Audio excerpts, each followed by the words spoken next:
Hi guys, it's me again, your Mindoreñang Kirinyan. Ayan guys, tara na po, simulan na natin gumawa.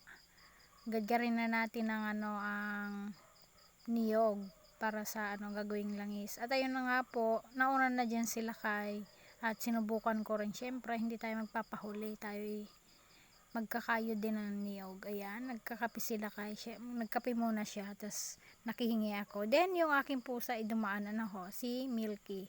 So, ayan na nga po, naka isang buo lang naman ako dyan. At sila kayo na ang nagpatuloy. Ayan nga po. O, diba, sa proseso ng paggawa ng langis, matagal. Aabuti ng 1 oras po ata ng gawin. Depende po yan sa apoy. Yung natin, pag naggagawa tayo ng langis. Ayun na nga po, marami yung inigad ni Lakay dyan na niyog. So, alam nyo naman, paborito ko yung pinakang tubo niya.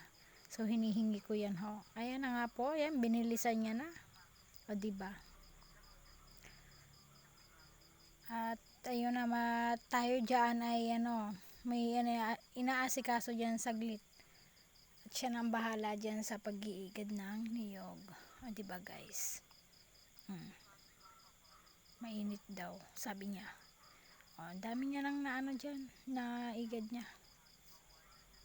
Siya yung taga-igad ko ngayon. Ayan naman si Milkita guys. So, ayun na nga tayo, natapos na siya at tayo dadako na sa pagpipiga. At ako yung nakatoka dyan guys.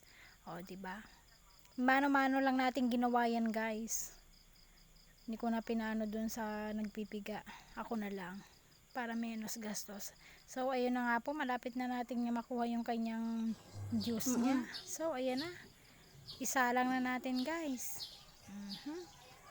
Nag-prepare na rin dyan sila kayo ng panggatong. At yun na nga. Pinainit lang natin ng kawali. At ilalagay na natin ang gata ng nyog. Ayan. Oh, diba? Umausok pa sa init ng kawali. Ayan po. So, ayan na nga. Marami ho yan. At ayan na nga. Kumukulo na siya. Ayan. Patingin ko sa closer. Ayan po. O, diba? Kumukulo na siya.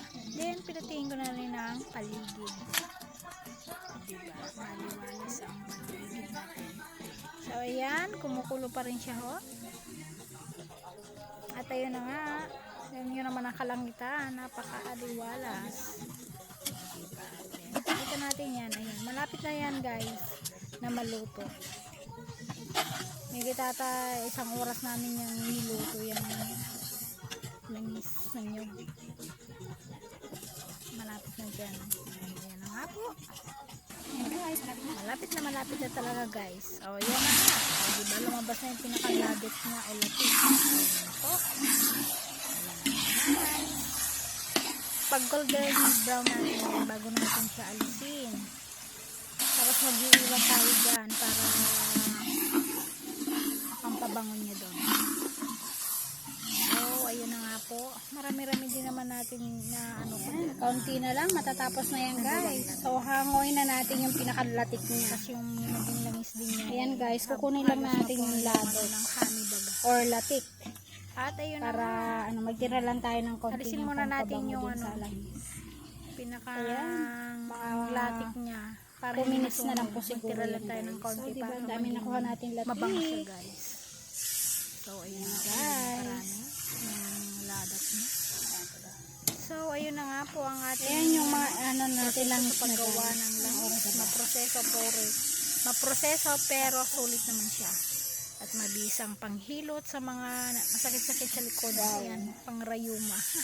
At ayun na nga po so, ayan guys, hanggang dito na lang. ang ating Okay na yan. video. Naway panoorin nyo po ng buo. At may Ayan regalo guys, sa yung ating dulo. langis. Naway hindi kayo magsawa guys. Ayan na po yung aking nagawa langis.